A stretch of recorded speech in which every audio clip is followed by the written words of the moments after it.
相反的就是我们的 Giovani。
蓝方选手双手基本上已经被控制了，两步。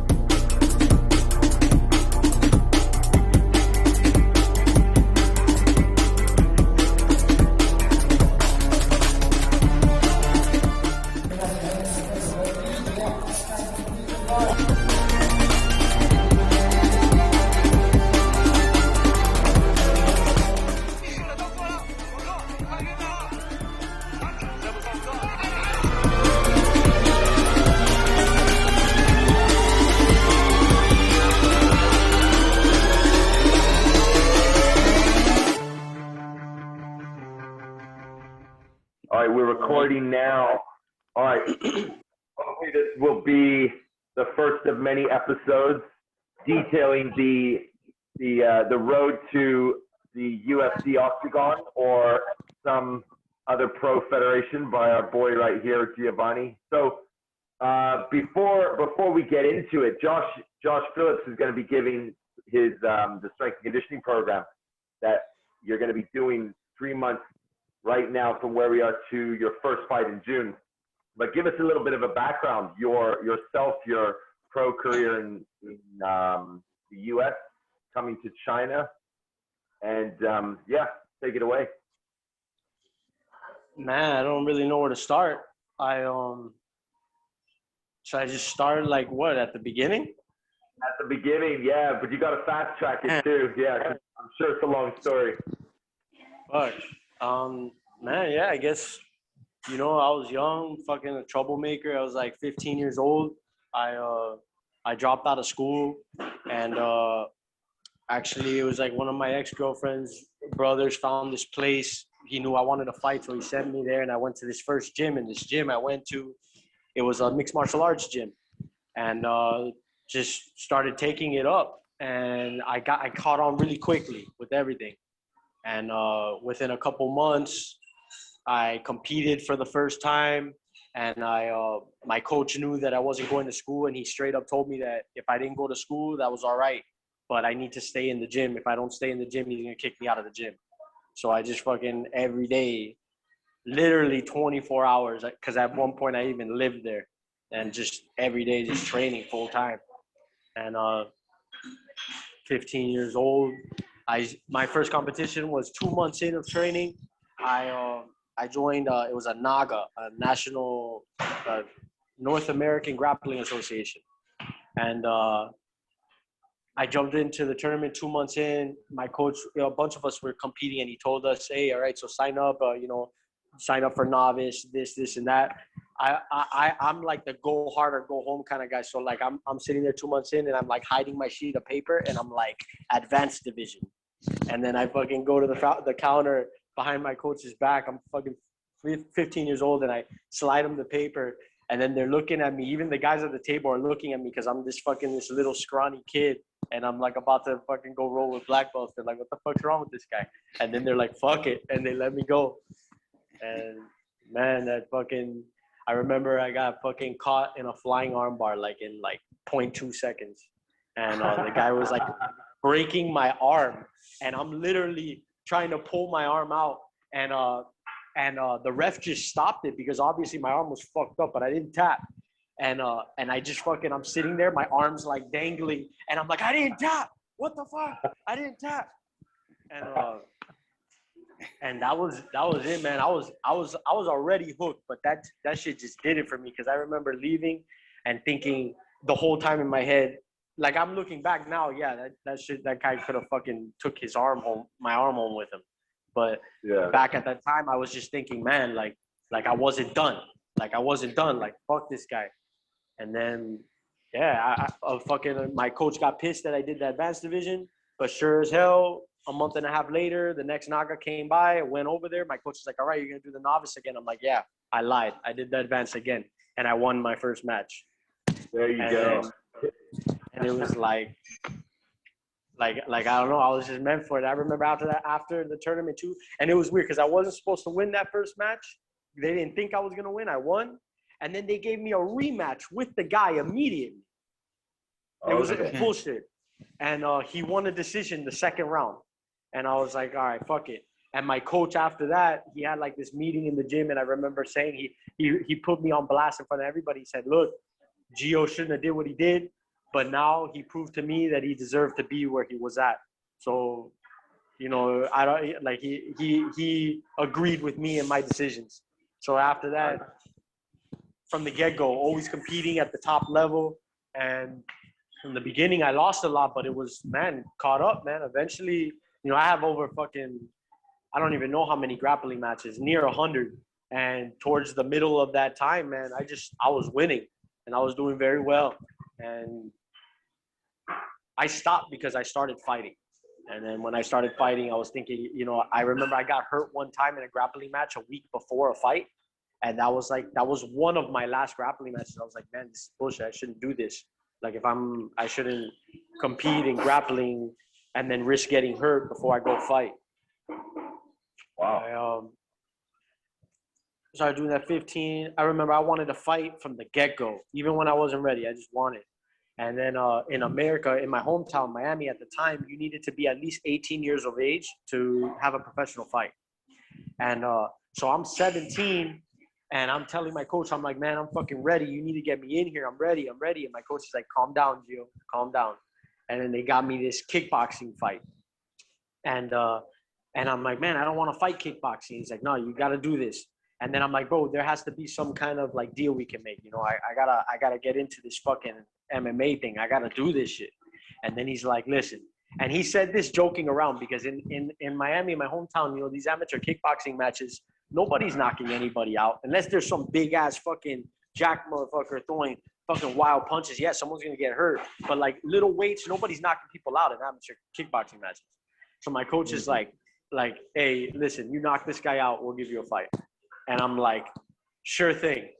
So I'm fucking training my ass off so my little ass can go in there and fucking put this guy away. The fight comes around, I'm fucking on it. I'm like hopped up. I'm so excited, not even about the fight. I'm excited to knock this guy out so I can start fighting MMA. Get to the fight, that shit happens. Man, I fucking TKO him in the second round. And I remember the first thing I do is I run to the corner and I'm like, you're gonna get me that fight, right? And my coach is just like, I could see it in his eyes. He's just like, what the fuck just happened? Like, what?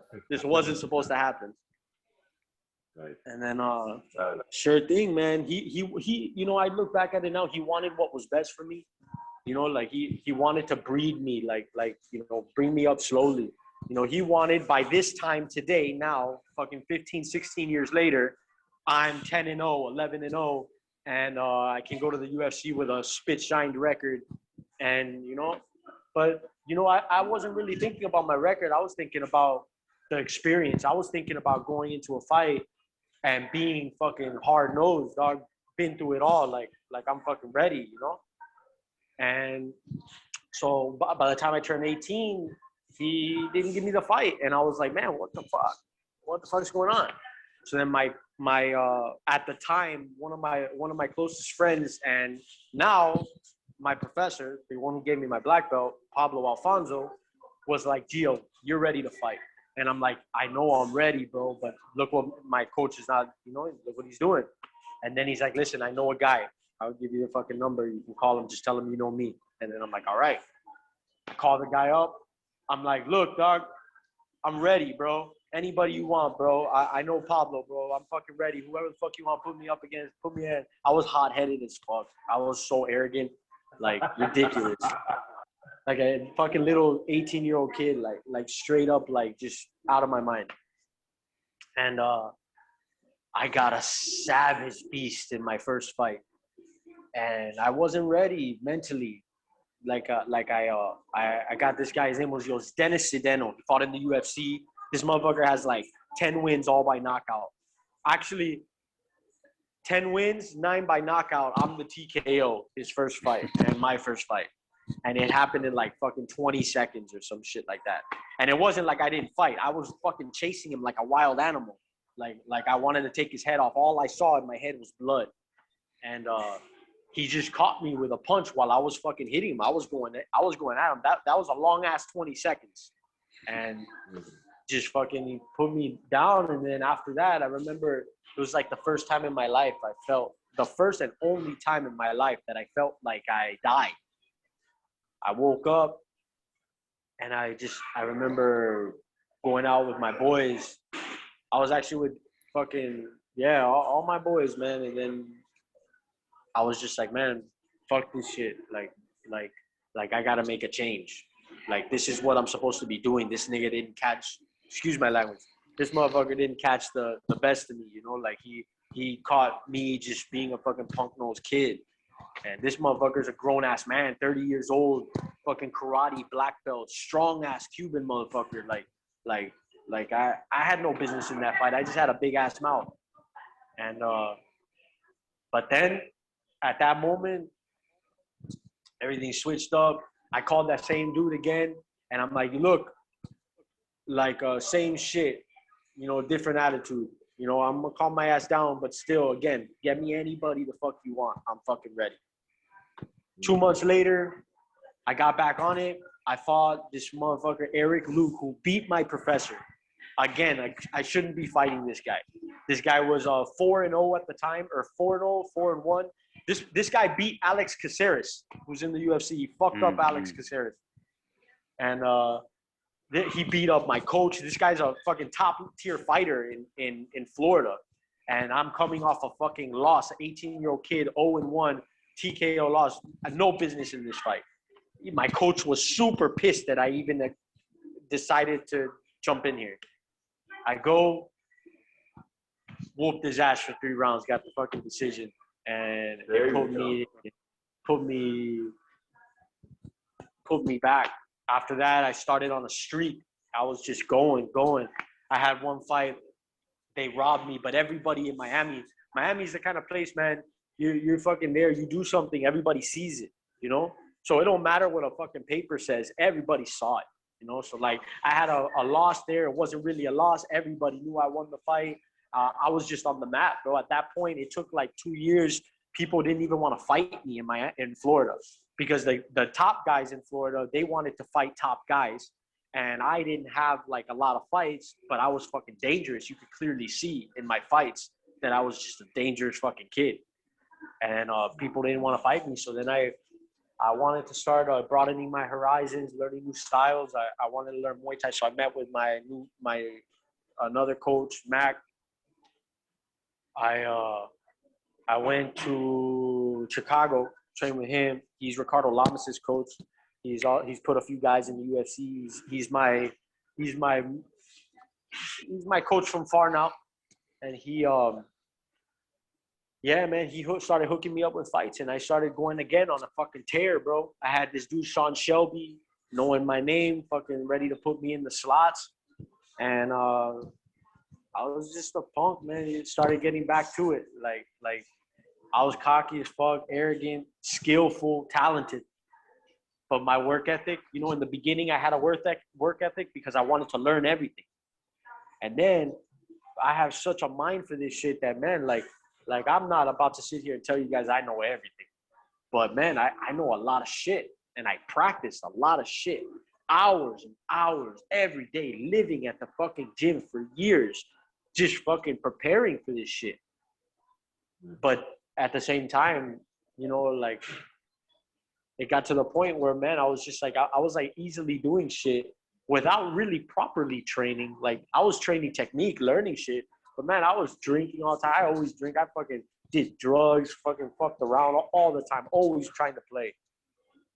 So all my fights, even the best of the fights that anybody's ever seen me in, dog, like, I was fucking getting drunk as fuck a week before. I was like, man, I was just like partying on party mode all the time. Like, I always wanted to play.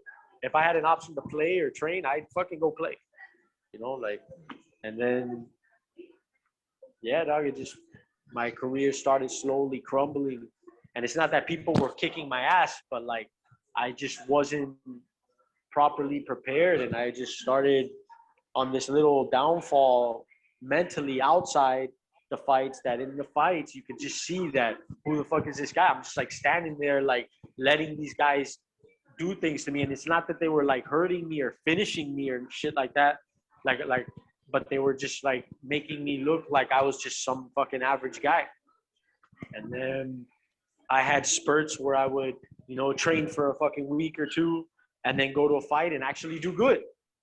And then I'd have other times where I won that fight last week, so I have another fight coming up, and I'm like, oh, this guy, I'm gonna smoke this guy. Have a beer, it's all right. And then I go to the fight, and then I'm fucking sitting there for 3 rounds, not giving him anything. The fight's finished. The guy's like, whoa, I just fucked this guy up. And I'm sitting there like, no, you didn't. And that's just sad. Like, I'm just like, fuck. Like, I beat myself. And now, fucking 39 professional MMA fights later, with a hiatus of like 3 years, having a family, having a kid, learning what actual responsibility is. I got that discipline, that determination, different kind of determination that I didn't have before. I have it now. And yeah, I'm fucking ready to go, man. I'm not just gonna take, someone could come to me right now and be like, hey, you wanna fight this guy tomorrow? Before I used to say yeah. Now, no, I'm gonna be like, no, chill. I'm preparing myself right now. I'm getting ready for the big thing, because I'm not getting any younger. And I see all these motherfuckers, they're having their glory right now on the TV. Everybody's like, oh, I'm the best. I have the highest fight IQ in the world, and nobody has a fight IQ like mine. And I'm the GOAT, and this and that. You know, I'm this food. And fuck all these motherfuckers. These guys, like, there's a few real motherfuckers in this game, and I don't want to say names, whatever. And just, dog, like, I don't want to talk about, I used to talk so much. I just want to fucking do it, dog. Next fight I go to, bro, I guarantee you guys, all eyes on me. I'm gonna do some shit, because it's not like I've never done it before. I'm gonna do some shit that nobody's ever fucking seen in a fight before. I'm gonna do some shit that everybody's gonna be silent. They're just gonna be like, what? They're not gonna understand what the fuck happened. They're gonna be like, what the happened? They're gonna want to see the replay, and you're gonna have to replay it over and over again till someone really realizes the fucking technique I pulled. Because these motherfuckers, wow. I'm sick of this shit. And all these people, they got this thing, you know, I go to people, so many people talk shit, and so many people want to, like, you know, judge me for like what they've seen, but no one's actually really seen the best of me. Shit, I've never seen the best of me. So now I'm about to fucking put on, man. With the help of Josh, man, you know, I just met you, man. I'm excited to do this shit, get this shit rolling for the first time, actually be on a, bro, every day, man, I'm fucking on it, man. I wake up and it's just, my mind is like, man, I can't wait for this fucking tournament to start, dog. June 19th, I'm in the first round. That's it. Yeah, so now Josh is coming in to help with that strength and conditioning that, like you said, you didn't quite have this before. and it's exciting to add this element in, and how it's going to really affect like and boost your performance, because you've got the skill set, and by sure you definitely have the spirit. So this is going to be exciting to add this element in, and then see how you perform in this fight, and the fight's coming, right? And then all the way up until you step into the octagon and really show the world what you're made of. So yeah, Josh, take it away. What have you got planned for our man here for his training?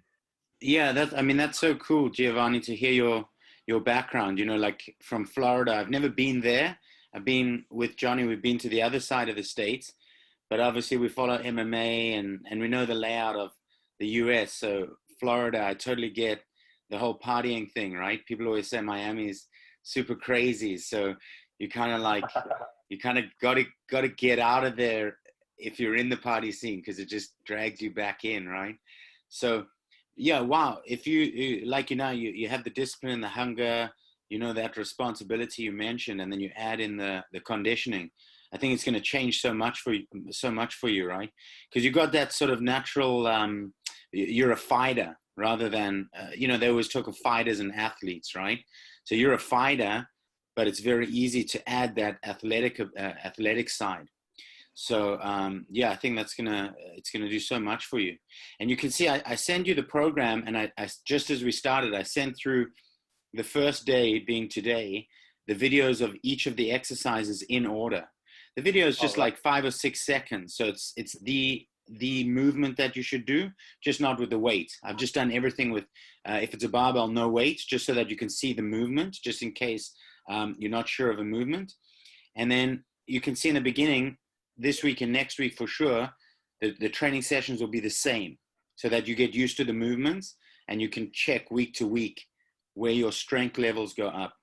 But we basically got to find base level strengths for you for movements like deadlift and barbell shoulder press. And there's other kinds of squats that tomorrow I'll send the videos. I'll send them through like day by day, so that it doesn't become too much all at once. And as soon as we know what sort of strength levels you can get to on those moves over the next 2, 3, 4 weeks, then we adapt that strength to the conditioning and explosive side. We don't try and keep getting stronger and stronger and stronger. There's no point. Once we've got a good strength level and we know where it's at, then we make it more explosive, right? And all the conditioning stuff, you can see it's like 3x5 or 4x5 minute rounds, because you'll be fighting 5-minute rounds, right? Or do they make it 3 at this stage? 5, yeah. So that's why it's all 5. 5-minute rounds, 5-minute rounds for a belt. Yeah. And so when it comes to the belt, obviously we'll have to adjust the conditioning to a little bit more. That just makes sense, right? But again, there's always a limit, because you can't just go crazy for 25 minutes. The human body just can't, right? So you have to design the training so that you can work through your aerobic base, but keep your anaerobic threshold spiking throughout. But one of the things I'll say, aside from the exercises and the routine of it, I think something that's super important to remember, and I'm sure you'll be getting this when you do your skills training, is that no matter how hard you're pushing in any of the exercises, you've got to always maintain mental clarity and focus on your breathing. So even when your heart rate is going crazy and you're pushing yourself as hard as you can't just be lost out in space. You've got to be anticipating, why am I dragging my body through such intense work? Not just for the sake of being so fit like a Lance Armstrong might want to be. With fighting, you have to have 100% mental clarity even when you are so fatigued. So that means you have to do that in training. You have to make sure that no matter how tired you're getting, you're still breathing properly, you're still calm, you're still fully aware of what you're experiencing. Otherwise, if you don't train that way, you're going to get in a fight, and yes, your body physically will be able to handle what's coming, but you're not going to have brought your mentality with you. So you're not going to be able to maintain that calmness, right? Which I think my mentality is never going to leave, dog. My mentality is here to stay. It's always been, even when my body wasn't ready. My body's what needs to be ready. My body. That's it, right? That's it. But I think we want to. It's aching for something. My body's aching for fucking power right now. Yeah, what will be great is you'll experience those sort of beginner success results, you know, because never having done it before, you're going to adapt so quickly. So it's going to really, when you go into sparring sessions and stuff in 3-4 weeks, you're going to feel like, oh, wow, everything just has that much more pop. And I'm just able to do that, especially when it comes to the grappling, right? You're just going to have that much more power when you want to pull off moves. I see guys, I see a lot of guys, you know, like that actually do this kind of work. And the strength that they have is like, it's different than like me, like I could have a fucking 300 pound guy on top of me and I'll push him off of me, but I can't bench press fucking 300 pounds. And right. And then like I see the guys who actually can bench 300 pounds and also have the skills. And these guys, that's man, the difference. They have power. When I exactly. roll with a guy like this, like I feel his power. I'm like, fuck, like, and I Yeah. know I could do that if I had that, and I just never had that. So exactly, yeah. I want you add that to your game. And again, I don't want to be like, you know, not putting him down or nothing, but I don't want to be like a jacked, like, you know, can't wipe my ass, motherfucker. I just doesn't want help to you. be, yeah. I want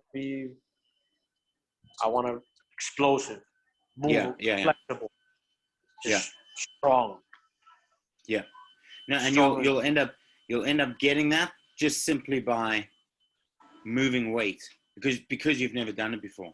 So your strength is just inevitably going to increase, and then it becomes taking that strength and making sure it fits with 15 or 25 minutes of up down kind of work, right? But you'll experience it so much. Just to give you an idea, the jiu-jitsu club I'm in, because of time restraints, I'm only able to go to jiu-jitsu once a week, but I do gym and all this training in between. And I end up being able to roll with black belts and brown belts and not submitting them. That would be extremely arrogant to say, but being able to defend myself just because I have the strength. Now I outweigh the guys by like 20, 30 kgs, but that's because I'm so much stronger. But they're all sitting there going, shit, I have all the technique to crush you. If only I had a little bit of your strength. And I'm thinking like, yeah, fuck, I'm glad you don't, because I'd be in real fucking shit if you guys did. That's my one thing I have. And you're talking about combining those two. Now, those guys just go and do jiu-jitsu and that's all they want to do. But if they did put 2 or 3 days of the week into the gym, they would crush me, because I can feel I can feel the strength difference, right? And where you're going to compete at 70 kgs, actually 66. The strength, 66, yeah, it translates better, because most of the lighter guys don't necessarily think they need to put in that much work, because they're not really thinking about strength. Most of the time it's at the heavier weights that guys go, look, I'm not explosive anyway, so I need to be strong. The 205ers and the heavyweights. The lighter guys only in the last few years have really gone, hang on, I can be light, but I can also be very strong. So I think at this level, these competitions you're going into, it's gonna translate so well. Yeah, I'm excited to see the results.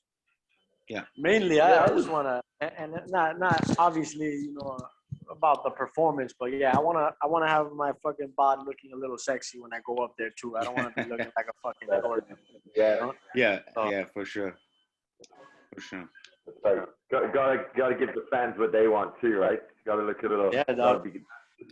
Yeah, I mean, I'm not like a fucking super handsome motherfucker, but I just want to be able to take off my shirt and then they'd be like, oh damn, all right, and then I want the ladies to be like, damn, and then the fucking dudes to be like, oh shit, this motherfucker came to play. Yeah. So the first tournament, is it local, or do they bring in other international fighters? There will be some international fighters. They did the tournament last year, and one of my friends, his name is Aziz, he was in the tournament. He actually made it to the finals, and he lost the finals by decision. He had told me it was because he didn't really prepare well, and this guy, he's a very nice guy, honest guy. I believe him. I believe maybe he didn't have the right preparation, but he almost won the tournament, and they're doing it the same format this time. It starts June 19th. is the first round of the 32-man tournament. And then 32 men, that's 5 fights. But after you win the 5, you're eligible for the 6th fight. The 6th fight is the fight for $1.2 million, and it's the big one. So like all the fights, obviously, you know, like the tournament in itself, that's an achievement. But you know, I'm not even thinking about that. I'm thinking about it fight by fight. You know, Yeah, exactly. one fight at a time. Once I put every guy that's in front of me, I put them out. You know, the tournament will come. The fucking big fights will come. You know, I'm not in here to celebrate. I'm in here to fucking do my shit, and I'll celebrate when I retire. You know, I don't got too much time left. So by the time I'm fucking done, I'm gonna fucking have my fucking whatever the fuck it is, a belt, a fucking shrine. I don't give a shit. I'm gonna have it. Then I'll sit back. I'll sip my champagne and shit, and I'll be happy that I did everything that I fucking set out to do. Yeah, good. Yeah. Awesome. So Josh, take us through day one, because I'm looking through this. It says strength, and you've got initial established strength base. So yeah, we got that. Then you got a rubber band warm up. So deadlift, shoulder press. So you got say a rep max on the deadlift, right? Is that Yeah. So basically, with those, Giovanni, you'd be warming up with the rubber bands, and you'd also be warming up with the movement of deadlift. So you'd only ever do 3 reps, and you'd start very light. Say you've got the barbell, and you load up 10 kgs a side. That's super light, maybe 20 kgs a side, whatever the case may be. But you start off very light. So I'm not trying to exert myself. No, because you're going to be doing a strength movement, a compound strength movement. You have to really take enough time to warm yourself into it. And you'll be warming up with rubber bands, but you need to warm up the movement itself. So you just do 3 reps, so you're not fatiguing yourself in the warm-up stage. And you keep adding on the weight. And you do, during the warm-up, you do 3 reps, and then you go and you do some more rubber bands, some twisting. Maybe you're casually having 30 seconds to a minute and a half rest, whatever. Then you do another 3. And you keep loading it up until you start getting to that point that, okay, wait, now I'm doing like 3, but I don't know if I can do 4. And once you've got that weight, you start to, now you're in working sets. That's why it says 3 to 6 warm-up sets. Because those 3 to 6 warm-up sets, you might add 20 kgs a side. You might add 10. Depends on your first day. You might want to feel the movement out. Then once you reach that weight that you know, okay, shit, now I'm in the working range, there you're going to do 3 to 4 working sets. And there you have 2 to 3 working range. So you mean that weight is the weight that I'm doing 3 and 4 is what, like I'm a little bit difficult, like I'm doing. Yeah, even so much so that when you hit that first working set of 3 and you figure, shit, I maybe could have done 4, but that was tough. You have 4 working sets. So you might do 2 of those 3 rep ones at that weight. And then you might say, okay, fuck it. Let me add 5 more. And if I only hit 2 reps, okay, that's fine. That's fine. If you go for 2 and you're like, shit, I don't think I can do the 3rd. That's what you want. But what essentially you're trying to find as close to your 1 rep max without doing it at a weight where you are straining and you fucking, and you're about to snap shit up. Because what if you do snap shit up, right? So the goal is not necessarily to know your absolute 1 rep max. We don't have to know to the T. If your true 1 rep max is 150 kgs, but you do 140 with 2 reps and you say, yeah, that was safely heavy. Actually, we just want that number for when we go to percentage work, because you're not in your profession, you're not going for a 1 rep max of weight in a competition. That's not what you're doing, right? Yes. If anything in your fights, if you have to think of it in a literal sense, you end up doing about a 2-3 rep max. If you're going to pick up a guy, let's take like deadlift, the closest thing it compares to is a slam. If you're going to pick up a guy and slam him, you're probably going to do that 2-3 times in the space of 5-10 seconds, assuming he gets up. And he only weighs 70 to 80 kgs. Yeah, he provides a little bit of resistance, some force. But if you're thinking about deadlifting and you can deadlift 130, 140 kgs, yeah, you can pick slam them up someone. and slam them over and over again. Exactly. Yeah. So we don't need to know the absolute max. We just need it as close as we can safely, So when we go to conditioning work, we know what percentage we can do. And then you do the same for barbell shoulder press, standing, not sitting down, right? 99% of your exercises are either standing or on your knees. There's not much point in you doing any exercises like you'd see some guys in the gym doing sitting down, because you're very rarely ever going to be in that kind of isolated position. So we'll work standing up, or you'll see there's some movements where you're on your knees, because that's where you'd be if you're in someone's guard or ground and pound. So your body has to be able to work with the legs for power, but it also has to be prepared to work without your legs, or at least with your knees as a base, right? So on the first day, that's what you do. You build up, you find your deadlift heavy, you find your barbell shoulder press max. And there, yeah, like you say, you're not fatiguing yourself cardiovascular wise. You won't feel like, oh, I'm so tired. You'll feel the muscles and feel like, shit, fuck, that was pretty exhausting, but I have energy in the tank. And then that's where we go to the 4 or 5 minutes afterwards, because we need to find your strength now. But let's imagine you had been doing strength training before and you were 6 months out from a fight. Then we could use 1-2 months on just strength training and keep your fitness up by going for a short run. But we kind of have to make sure that you're putting in the interval work from day one. It's 3 months to go, right? So we've got to establish your strength, but only for the purposes of percentage work. But at the same time, we've got to get your heart racing. We've got to get you moving, right? That's why we add in the 4 by 5 minutes immediately. And then you'll see day 2, there's no strength stuff, because you can't always go strength. Otherwise, you're not really establishing a proper strength. Day 2 is more of like a conditioning day, right? Exactly. So day 2, you can almost like, where day 1 is kind of, especially this first week, you're getting used to the movement, then the idea. So there's a slower introduction to the day. Day 2, it's like, boom, off we go. Like you warm up and you boom, boom, boom, boom, go. And you can see and day 2 is the percentage work from day 1. So as soon as you've done day 1, you send me those numbers, and then that speed work is based off of those numbers. Okay, understood. Yeah. And like I said, when you're doing those 4 by 5 minute rounds, you want to be doing them explosive, as fast as you can, moving from one exercise to the next through the 5 minutes, but always focusing on your breathing, just like that.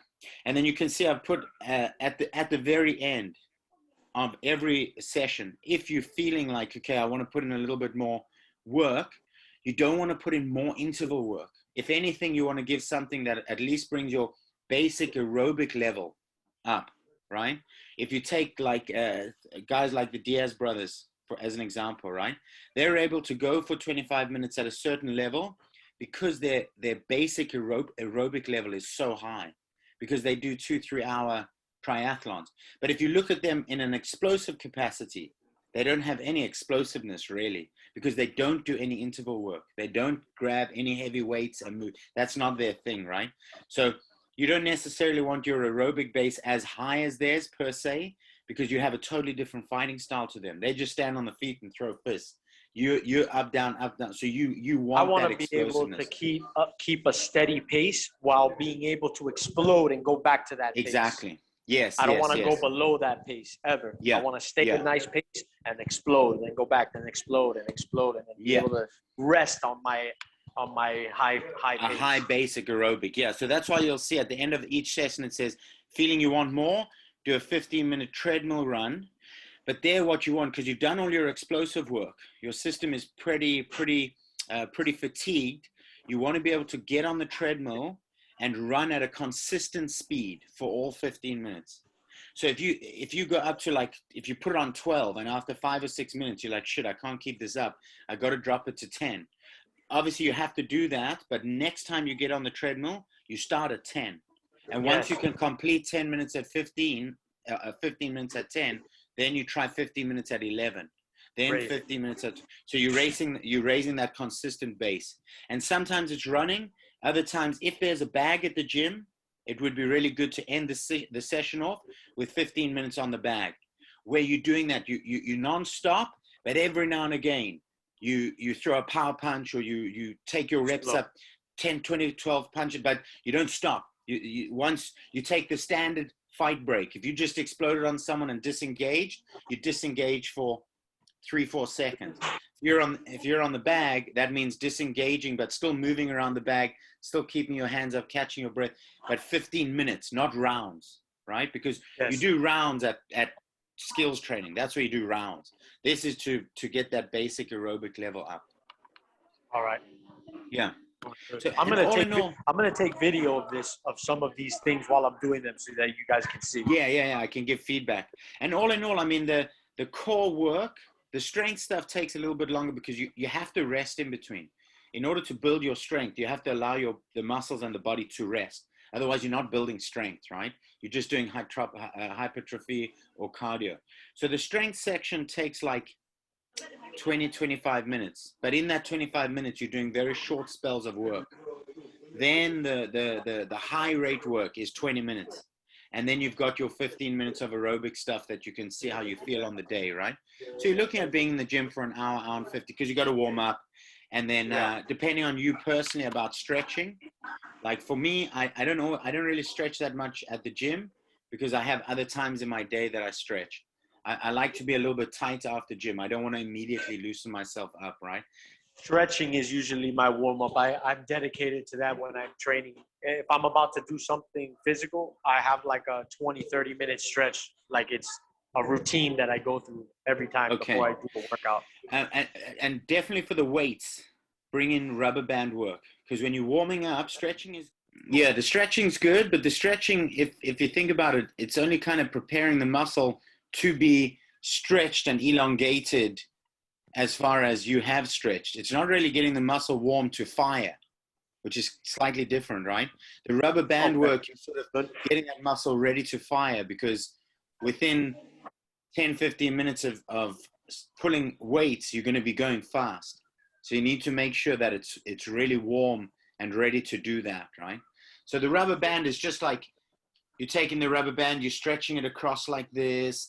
If you're doing some back work, you take the rubber band and put it around whatever item whatever machinery in the gym you can find, and you're doing some stuff like that, just like 10-20 reps, just so where you feel like the muscle's burning a bit, and then you just switch it up, and some twists, just get the whole body like moving.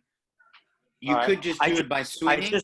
I just bought the mask, the kind of mask you guys told me to get. Yeah. I don't have any rubber bands, so I'll pick up some rubber bands today, and it doesn't really matter the resistance. It just matters just to warm it up, just like warm up band. Exactly. Yeah. You don't need those thick rubber band circles. You want the rubber band material. It's not a circle. The circle ones are normally too stiff for warm up. Yeah. And normally when you buy them, the thin ones, exactly. Normally when you buy them, they give you like 3 different colors, and then you can feel out which one but it's just for warm up. So you definitely don't need anything too strong. Okay. And that resistance mask, it's the same again, where when you have it on and you're training, it's so much about the mental actually, because now you're doing something difficult and you think to yourself, fuck me, I can't breathe. But I got to keep going. And because that's what's going to happen in the fight, right? You're going to be in the fight thinking, fuck me, I can't breathe, but I have to keep going, right? As you're saying that's like the feeling I want to feel the most right now. I want to feel that right now. Yeah. I can't wait to go and start this shit and just fucking, I want to feel that right now. I want to feel it. Yeah. Well, if you have time today, you'll be able to jump in and just start right? As soon as we're done here, because like around 1 o'clock is actually when the fitness gym that I'm going to is going to open up, and then that's the one that my boy's going to meet me at to help me out. He's going to take video of me and be the one there. My secretary, I'll call him. He'll get mad if I say that. Awesome. Yeah, that's cool. Sick. Yeah. So loads of video of that throughout the workout as well, and then you can check in everything. Just put it in the group, so that'd be good. All and good, yeah. And I'm gonna send clips of me doing this, and then I'm also gonna send clips of later when I start doing some drills and pad work and shit. Yeah. That'd be awesome. Okay, so that's probably again just the first of many episodes we'll do together on this whole journey. Yeah, and if you take a bit of video, I can obviously add it in and put it into this video. Some video of you training and everything, I can put it in. And Where are these videos gonna be? I guess I'll host them on YouTube to start. But All right. yeah, I need to find a hosting without a VPN as well, a good hosting for VPN. Maybe, I don't know, Josh, if you have any ideas, a good hosting without YouTube. You mean local? Yeah. I think Billy is always the biggest one local, right? That's like the closest to YouTube. Yeah, that's the sort of Chinese YouTube. That's it. All right, guys. Yeah, Giovanni, you want to close this out? You could close us out with some. Let's see. How can we brainstorm a bit about this series of videos? Yeah, I got to get some good video off you of you fighting and stuff, and I can add it in the beginning and the end. I got to, yeah. Maybe I'll message you about that later. If you said your sister put together that video, you can just send me the raw, and I'll do a nice highlight reel to put in the beginning and the end. She I don't know exactly how she did that shit, but she sent me some little videos, and like you see the clips in the highlight, but like some of the videos are just like 20 seconds or 20 seconds. Like you actually see me set up some submissions in the videos that she said, and like you see me but in the video, in the highlight, you don't see some of the setups. You just see me in it, which I think is cool because, you know, like, I don't know. I in the highlight, when I saw the highlight, I was like, oh shit, like that shit looks nasty. Like I can't believe that was me. Yeah. No, it looks good. It looks cool. I never see videos and shit of myself. So when my sister sent me that shit, I was like, wow, like that shit was, I like that guy. I want to see that guy fight again. Yeah, that's what's cool. You got a fun, exciting style, you know. So with victories, that's going to draw a lot of eyes. I mean, that's what people want to see, right? That kind of brawler style, up, down, up, down. Yeah. Well, at the end of the day, you know, the entertainment will come, dog. But at the end of the day, I'm doing this shit for myself, dog. So I'm going to make this shit look nice because I want it to look nice, and it's going to naturally draw the eyes of everybody. So yeah. I want everybody to see that shit. I want them to be like, I want to see this guy fight. Yeah, for sure. And you're in a good spot, I think, because with the UFC wanting to make more inroads into China, they're definitely watching all these kinds of shows and competitions. So if you can rise to the top of these regional things, it's a good opportunity for sure. Well, man, you know, UFC, like I said before, man, UFC, if that's what's going to come, then that's what's going to come. But honestly, dog, I just want the biggest possible, most dangerous fights because those are the ones that people are going to be watching, dog. So, yeah. Like you know, even this one company, man, I see these people a lot, and a lot of people, they overlook them. But Risen, dog, that's a dangerous fucking organization, dog. These motherfuckers are fucking kicking people on the head, kneeing them on the floor. You see that fight yesterday morning with Aljamain Sterling getting kneed in the face? Yeah. All right. That was stupid on Petrion's part, but at the same time, don't be on your fucking knees. I think that shit should be legal. Knees on the head on the ground should be legal.